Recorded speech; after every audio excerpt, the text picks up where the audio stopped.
Simone de Beauvoir wrote, confidence in the body is confidence in the self. People who struggle with food, weight, and health, they lose trust in their body. You know, Dr. Joan Kent has a time-tested system that can restore health and improve the quality of life. So because of that, that quote has become her professional mission. Now, Joan loves doing that, but I'll tell you, she loves something even more, speaking to groups. Believe it or not, she can make food talks interesting. Think of her when you need a dynamic speaker. She can talk about sugar addiction, which is really prevalent, binge eating, metabolic syndrome. Now, that includes diabetes, mood issues. Yeah, mood and food, guys, inflammatory conditions, and many other topics. Not only that, she is #1 international best-selling author of Stronger Than Sugar, 7 Simple Steps to Defeat Sugar Addiction, Lift Your Mood, and Transform Your Health, and the Sugar-Free Diet Workout, the Sugar-Free Workout, 7 Healthy Ways to Fuel Before and During After Your Workouts for Maximum Results. We will have the link in there afterwards. Without further ado, we want to get right into it. Joan, welcome. So glad to have you on the LifeMaven Podcast. How you doing?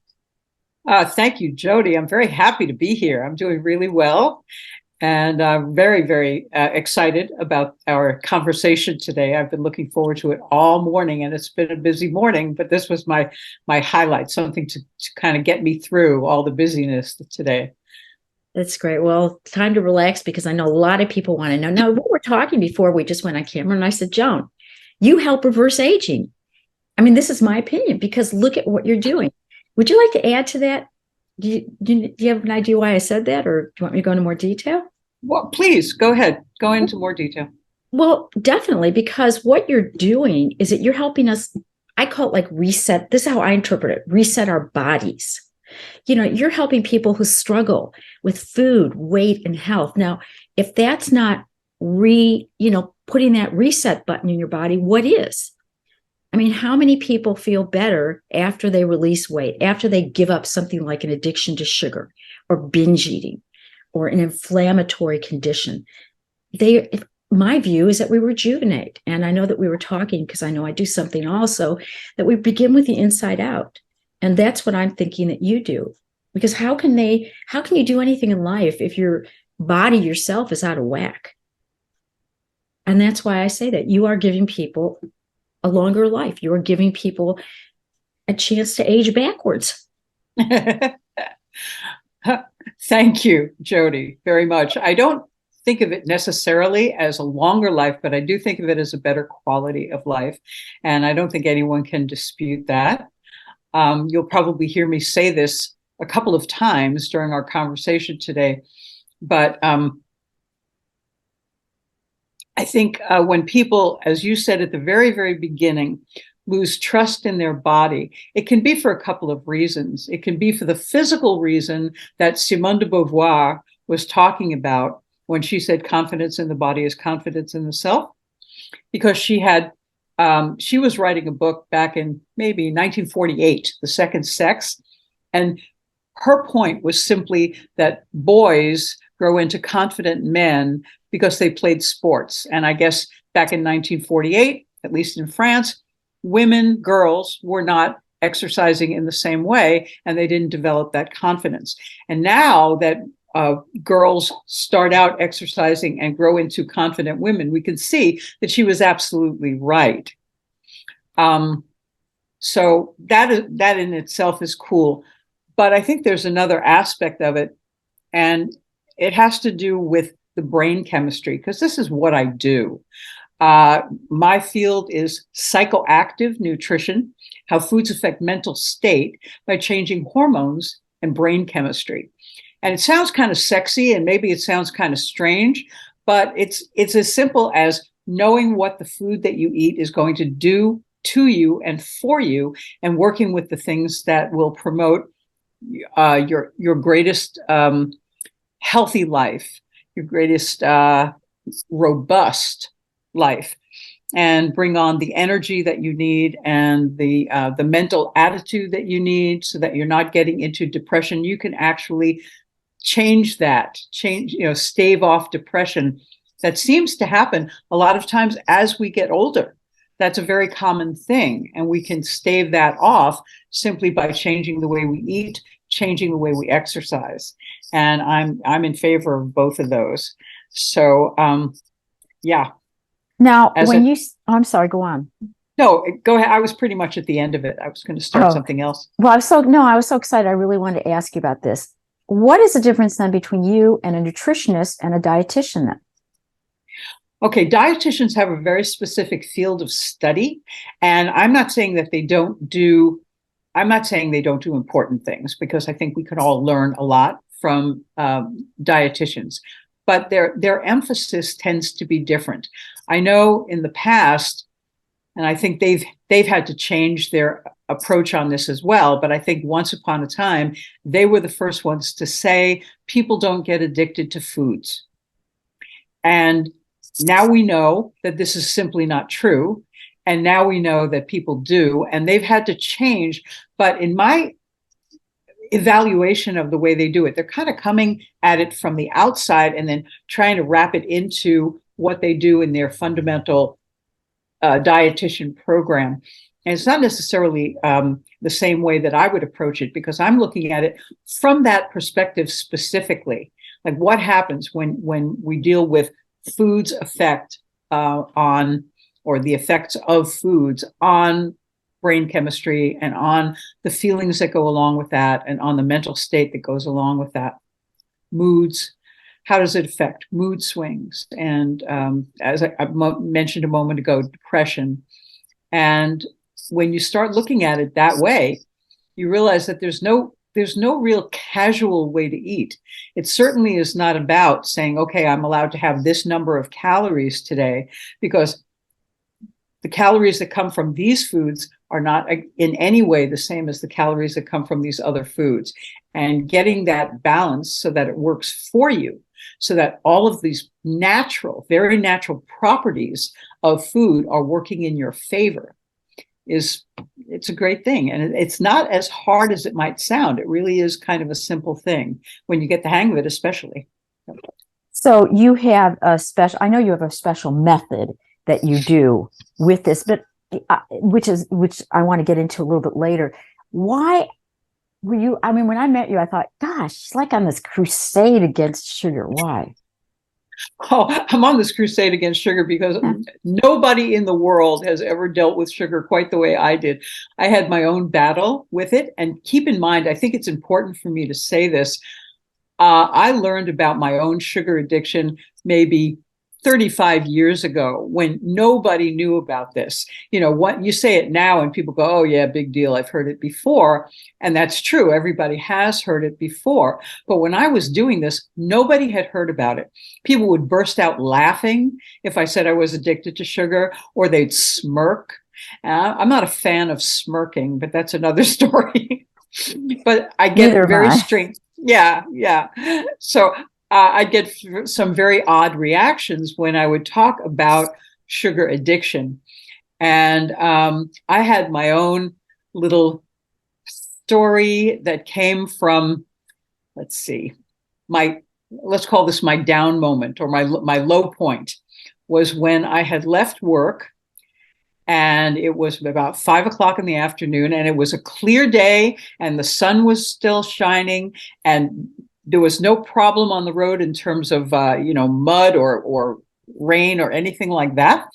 And there I was, and I had eaten some sugar, maybe an hour and a half or so prior to getting out on the road. And I fell asleep at the wheel. Now, it was not falling asleep for a long time, but when you're going 65 on a freeway, that little moment of loss of attention is all that it takes. And I ended up, I don't like to relive this, so I'm going to skip over the details, but I ended up going into a skid, waking up to see that I needed to put on the brakes. And I went into a skid and turned myself around like 180 degrees. so that I hit into the left side, the driver's side guardrail, only I was facing the opposite way. Okay. And I'm getting chills just thinking about it. So I'm not going to go into any more detail. But the miracle was that no other cars were involved in the accident. That was wonderful. Another part of the miracle is that I was not really hurt in this accident because my car was totaled. And the cop who showed up on the scene asked me if I had been drinking. And I told him the truth.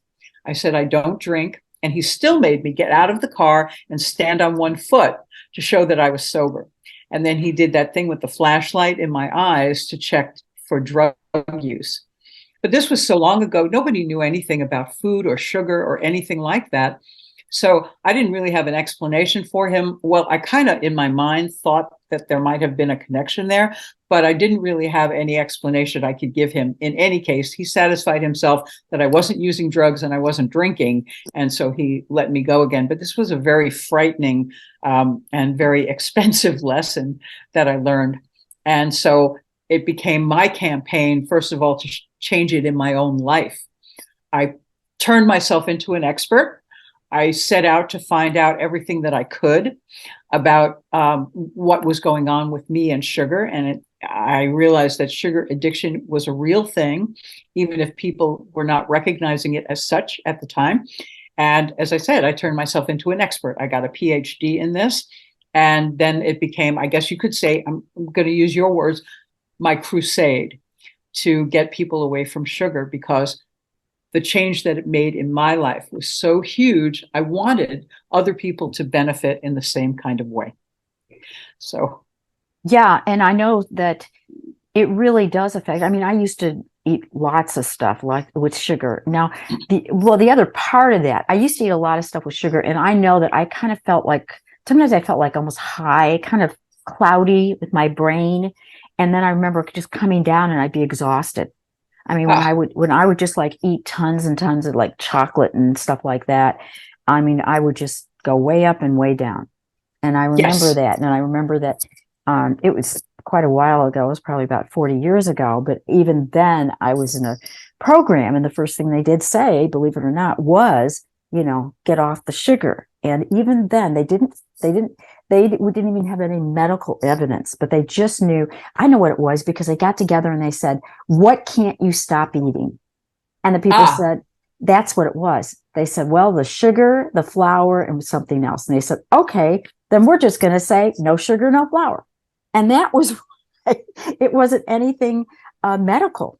It was, but it was smart. It was smart thinking. Yeah, it really was. And I could see the difference. But, there's also sugar in the carbohydrates. My ex-husband was a diabetic, and he told me that actually more than the cake and that kind of stuff, he had to watch pastas, and I think it was like vegetables that were starchy and things like that. Okay. And because he said that the carbs like turned into sugar in his body. Sure. They do. And in some people, I think that happens a little faster. That conversion is just a little bit faster. And that's genetic. And, so then somebody like that really has to be aware of it. So your husband probably became more aware of it than most people would be. And hopefully he was able to turn that around so that he was feeling better. Yeah, my ex-husband did very well on that. And because he was able to just balance it out. I mean, very, very literal with everything they had to eat. He could do that perfectly. And he did exactly what they did. And he got very, it was very helpful. Very nice. Good for him. All right. Well, what do you think is your most important life lesson that you've learned thus far? Okay. Well, I'm going to have to give you two answers to this. Okay. One has to do with recognizing my own sugar addiction at a time when nobody knew what it was. And so, I'm just reinforcing that there were no books around. Now you can buy 5,000 books figuring out how to quit sugar.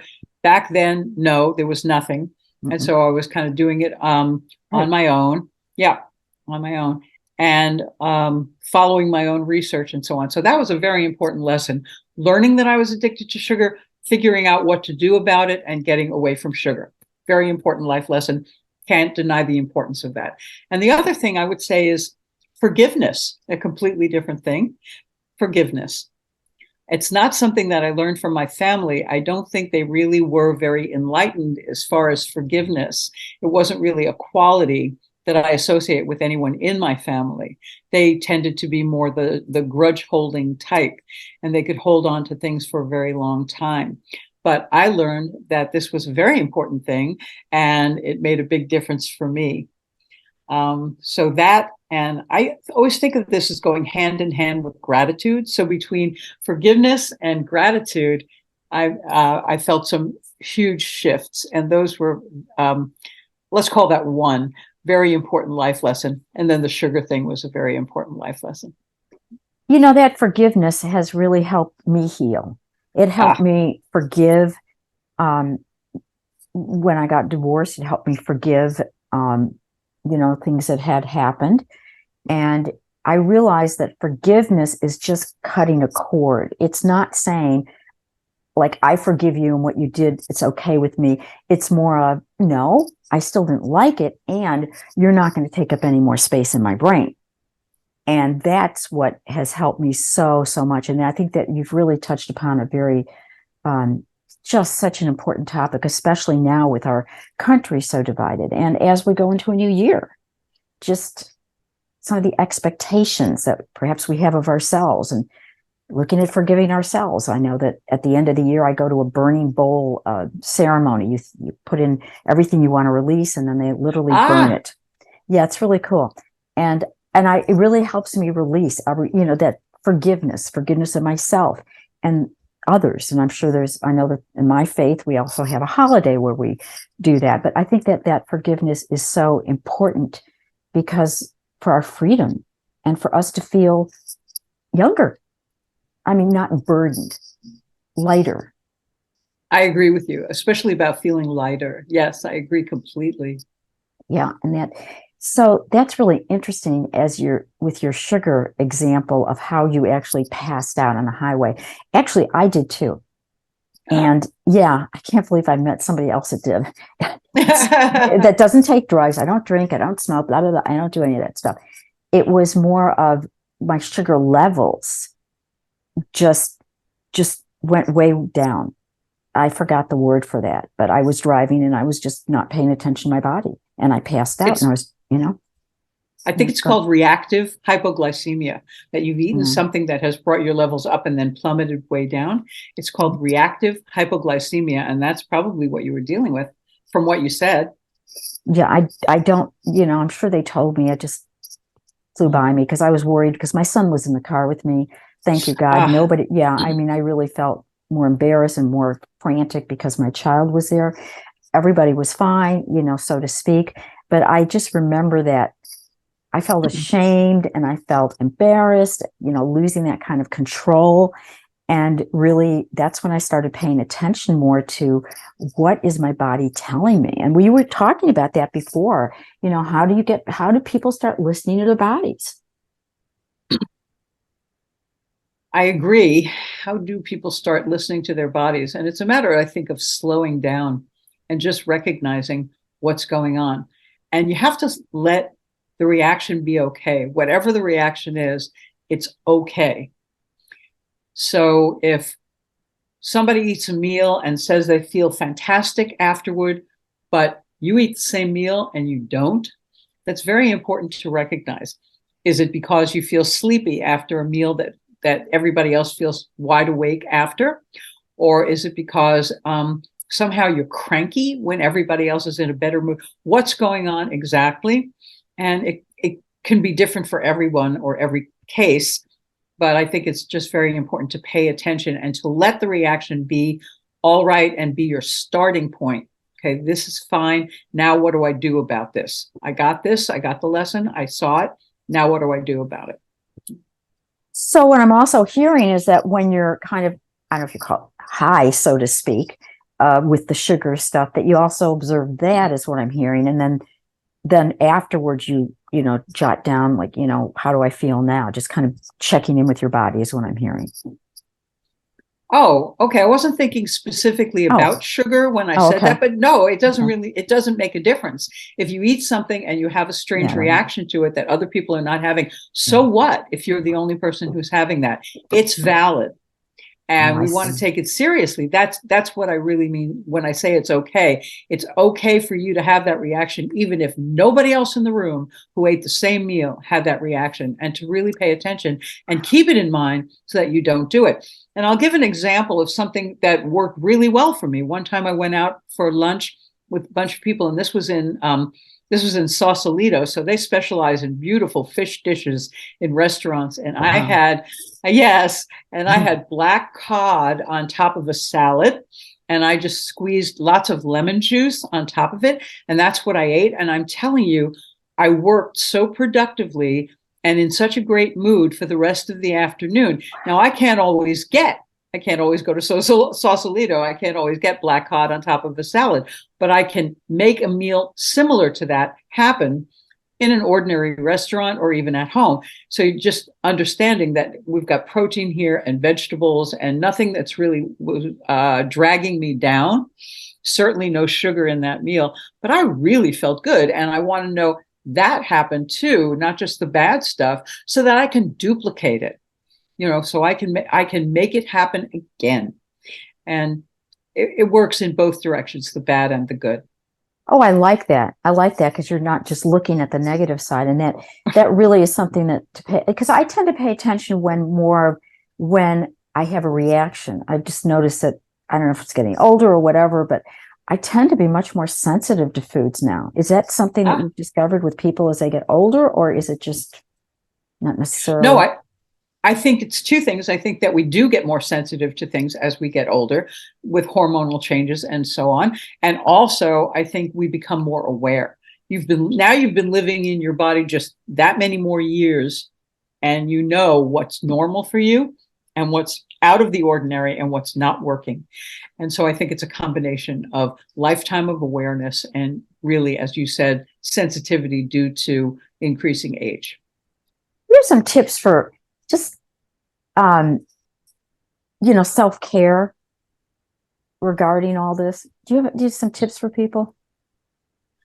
Well, the first one might make people throw things at the screen, but I'm going to say, all right. I'm going to say it's really important to work out. I really think exercise is like a fundamental one.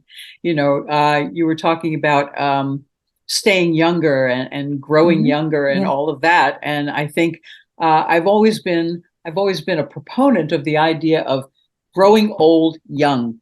And I think exercise is a key in that, to keep away the aches and pains that other people go through. And I'll tell you the truth, when I go to the gym, I see people my age, and I have been working out for many, many years. And I've been working out hard for many, many years.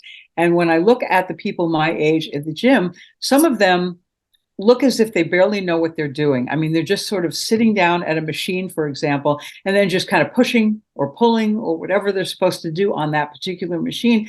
And it's almost mindless. One guy looks around the room, and I don't know what he's doing. He's not even focusing on what he's doing. And the actions that he's taking, the actions that he's putting his arms through, for example, don't even look as if they're doing him any good. So I don't work out that way.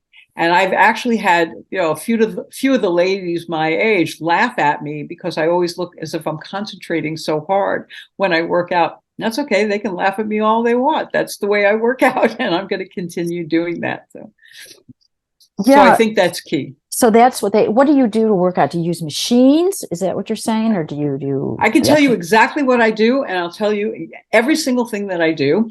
I do 7 days a week, because flexibility is more and more important as we get older. I do a full body active isolation stretching routine, and active isolation is not the kind of stretching most people know about, but that's what I do. And then 6 days a week, I do cardio training, and 3 of those days are aerobic, and 3 of those days are high intensity interval training. And then 4 days a week, I do core strength, which involves not just, it's mostly exercises on the floor that are tough, and then also planks. And I discovered the plank many years ago, and I do long planks. And yeah, I think long planks are a key for me because I used to have problems with my back, which I never have anymore. And that has a lot, I'm convinced it has a lot to do with plank. And then the last thing I do is strength training using a combination, to answer your question directly, of machines and free weights. So that's my workout, and I do different things on different days. I've got it systematically set up so that I keep myself on a very strict schedule.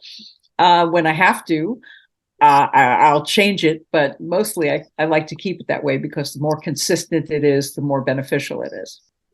Well, and also I find that when for some reason, if I don't do my regular exercise, I feel off. I feel like something is just off with me. And I think that that's kind of a gift in my mind when I get to that point, because I did go through a period of time, I've done exercise. And this is kind of an interesting tidbit, by the way. I grew up by, I think I told you, Highland Park, Illinois. It's a suburb outside Chicago. It's a small town. And my grandmother, my mom, and I were in the same exercise class. Now we're talking about probably 68, something around there, maybe 50. No, I was 17, so it was before that. It was 55, maybe in the late 60s or something. And my mom's friend who ran this place. It was a ballet place, but also it was just when exercise was kind of coming in, but she was an ex-dancer because my mom used to dance, and she was an ex-dancer. And to see three of us, 3 generations going to an exercise class, that was really cool. That is the coolest thing I've ever heard. Yeah, that's amazing. That's amazing that your mother and your grandmother were involved in that so long ago. Wasn't as common now. I would then as it is now. Yeah. No. It is and not really amazing. Well, yeah, now only, and my hunch is, and because you were talking about no sugar, my hunch is also that means, of course, no alcohol. Is that, I'm understanding that, I'm laying it out. I assume that. Am I correctly assuming that? It certainly doesn't work for me. I just wanted to lay that out because sometimes people say, well, what about a little alcohol? Because to me, alcohol is like loaded with sugar. And I think that wouldn't be optimal in many ways. But sometimes I don't know if you find this in your own life where you look back and you think, God, that person was so ahead of their time that they kind of knew instinctively what we have learned through all this knowledge that's out there. Yeah, I agree. I mean, look at all these people that didn't, stuff themselves with sugar in these societies that, what is it? They lived longer and they were healthier. It just didn't enter their, it was normal for them. Right. Because I think that's why my mom's so healthy. She's almost 94 and she never smoked, which is very odd in her era that she grew up, and she never drank, which is very odd, because it was always, you have a little drink and then you go to dinner and all that stuff, but not my mom. And it was for her. Yeah, but it wasn't, she didn't know about, it's good for you or not. And I wonder, isn't it funny? Because it makes me wonder, like you were even saying, like people were smirking, they were giving these weird looks because you're, talking about sugar. And it's like, well, you're the one that is ahead of your time. You knew, and other people just didn't know. And so they had time to catch up to you.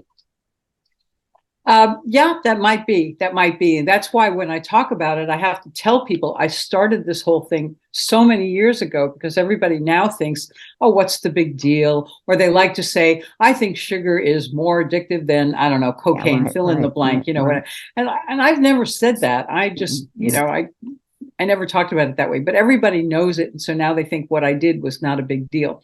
But it's the difference between being able to go, let's say, to a bookstore and find 35 books at least and more online on how to quit sugar, or reading articles that said radio assays were performed on rat brain. And I was like, what am I supposed to do with this information? Putting all this together piece by piece by piece and making sense out of it and coming up with a plan. So, yes, so it was kind of fun. It was a challenge, and people did look at me funny, and I did get laughed at. I did get smirked at, and, But that's all right. That's all right. I did what was right for me, and I was really happy that I did. Well, you were ahead of your time. Thank you. And people have to have time to catch up with you, but that's another conversation about that. Joan, what can you offer the people who are listening to you? Oh, okay. Especially for your podcast, those who are listening to this, I am offering what I'm going to call a taste of nutrition coaching.